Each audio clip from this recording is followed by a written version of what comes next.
अस्सलाम वालेकुम जी। जी क्या हाल है जी? जी ड्रग इंस्पेक्टर साहब, जनाब का तारुफ sir. Mohammad Suhail, deputy drug controller Bhimber. तो आपकी यहाँ आमद हुई हमें तो आज ही आपका पता चल रहा है। मैं आली न्यूज़ के प्लेटफॉर्म से इस वक्त आपसे मुखातिब हूँ। हमारे पास नाजरीन मौजूद हैं। ड्रग इंस्पेक्टर प्रमोट होकर बिम्बर अपॉइंटमेंट हुई और आज समानी में इस वक्त अपने फ़राइज़ की अंजामदही में मसरूफ़ हैं और मौजूद हैं खुशनूद मेडिकल स्टोर पर, और यहाँ हदायत जारी कर रहे थे, कुछ समझा बुझा रहे थे। तो हमें इसी वक्त एमरजेंसी इत्तेफाक से पता चला, तो हमने कैमरा ऑन किया है और इस वक्त आपके सामने इन्हीं से मुखातिब हैं। आज आपका यहाँ समानी का दौरा रहा, तो कौन कौन सी जगह आपने विज़िट की है? देखें, अभी हम पूना से विज़िट करके आ रहे हैं, पूना जंडाला स्पेशली। तो जंडाला में हमें स्पेशली कुछ जगह से शिकायत थी कि कुछ मेडिकल स्टोर वाले जो पैराडोल हैं वो ब्लैक में जो ज़ायद कीमत है, जो गवर्नमेंट ने प्राइस मुकर्रर की है, उससे ज़ायद पे फ़रोख्त कर रहे हैं। जी जी। तो उसके खिलाफ एक्शन किया गया है। तो बाकी जो रूटीन चेकअप है जो स्टोर के हवाले से वो हमने चेक किए हैं। तो इस तरह अभी इस वक्त रात के वक्त या शाम के वक्त आप कह लें, तो अभी हम ये समानी में पहुँचे हैं। जी नाजरीन, आज 3 अक्टूबर 2022 की तारीख में हमारे ड्रग इंस्पेक्टर इस वक्त विज़िट पे हैं। और कितने लोगों को आज आपने फ़ाइन किया या कुछ कोई सील वगैरह किया? एक स्टोर हमने सील किया। ये कौन से प्लेस पे? जंडाला में स्पेशली जो पैराडोल ब्लैक में जो फ़रोख्त कर रहा था जो ज़ायद कीमत पे, ठीक जो है। गवर्नमेंट ने प्राइस मुकर्रर की है उससे ज़ायद कीमत पे वो जो फ़रोख्त कर रहा था उसको हमने सील किया।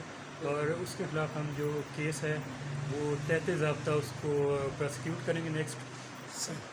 और कोई सील वगैरह तो नहीं किया आपने? नहीं, उसको सील किया हमने। वो सील हो गया।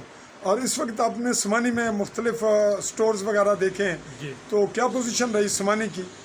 समानी में अल्लाह का शुक्र काफ़ी हद तक बेहतर है। वक्तन फ़वक्तन हमारा विज़िट होता रहता है। जी। इनको हम गाइड करते रहते हैं कि क्या करना है, कैसे करना है, क्या क्या चीज़ें जो नई आई हैं उसको कैसे मैनेज करना है, ठीक है, कौन कौन से इंजेक्शन आपने कैसे आपने यूटिलाइज़ करनी है, अगर कोई नारकोटिक्स या कोई स्टीरॉइड है उसके हवाले से गाइडलाइंस, स्पेशली न्यूट्रास्यूटिकल्स जो मेडिसिन है उस हवाले से जो गाइडलाइंस हैं, तो ये हम इनको वक्तन फ़वक्तन बताते रहते हैं।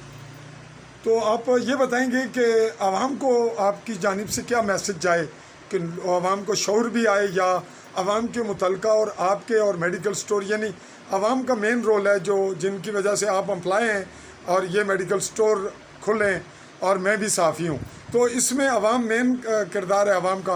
आवाम को क्या देंगे पैगाम आप? आवाम को पैगाम ये है कि स्पेशली हमारा जो एरियाज़ में कुछ ट्रेंड है सेल्फ़ मेडिकेशन के हवाले से, तो आवाम को मेरा यही पैगाम है कि सेल्फ़ मेडिकेशन से आप अवॉइड करें। स्पेशली जो इसको अगर सादा लफ्ज़ों में कहें ताकि आवाम अप्रोच कर लें। सेल्फ़ मेडिकेशन का मतलब है कि जो लोग खुद मेडिसिन लेते हैं किसी भी बीमारी की, अगर देखें ना कि फ़र्ज़ कर लें ये मेरे पास है, खुद ही मांग लेते हैं जी मुझे पैनाडॉल दे दें, दर्द है। पैनाडोल के अलावा जो स्पेशली एंटीबायोटिक है ना, वो हमारा जो यूजेज है वो काफ़ी ज़्यादा है और वो सेल्फ़ यूजेज है। हमें वो जो इस्तेमाल है वो हम खुद बगैर किसी डॉक्टर की एडवाइस के वो हम खुद ही जाके फ़लाँ स्टोर से ये फ़लाँ एंटीबायोटिक दे दें, फ़लाँ हम इस्तेमाल करना शुरू कर देते हैं। तो इस हवाले से ये है कि सेल्फ़ मेडिकेशन से अवॉइड करें।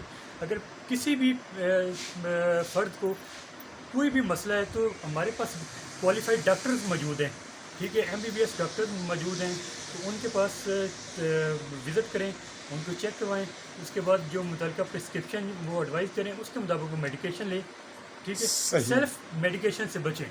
तो आपकी इस जो आपने आवाम के लिए मैसेज दिया इसमें ये मैसेज इनडायरेक्ट मेडिकल स्टोर्स वालों को भी चला गया कि जो ड्रग बेचने वाले हैं वो केयर करेंगे और बगैर प्रिस्क्रिप्शन के, डॉक्टर की किसी हदायत के बगैर, पर्ची के बगैर मेडिसिन ना दें। जी बिल्कुल, इनके लिए हमारा ये पैगाम है कि बगैर प्रिस्क्रिप्शन पे किसी भी किस्म की ओवर द काउंटर मेडिसिन के अलावा आप कोई भी मेडिसिन जो है वो ना दें, ठीक है। جو بھی اگر میڈیسن ڈسپینس کرنی ہے وہ پراپر جو رجسٹرڈ میڈیکل پریکٹیشنر ہے اس کی پرسکرپشن پہ آپ اس کو ڈسپینس کریں. جی ناظرین، ہم نے آپ کو سنوایا ڈرگ انسپیکٹر صاحب کی باتوں سے کچھ آپ کو معلومات بھی ملی اور کچھ ہدایات بھی، اور ہم یہ سمجھتے ہیں کہ اگر ڈرگ انسپیکٹرز کے دورے اسی طرح ہوتے رہیں اور عوام کو ایک جانب ریلیف ملے، دوسری جانب شعور ملتا ہے اور تیسری جانب لوگ الرٹ رہتے ہیں، پبلک کو بھی بینیفٹ جاتا ہے اور حکومت کے اداروں کی کارکردگی بھی چلتی رہتی ہے. اور اسی کے ساتھ ہم اگلے مرحلے تک آپ سے اجازت چاہیں گے. اللہ حافظ.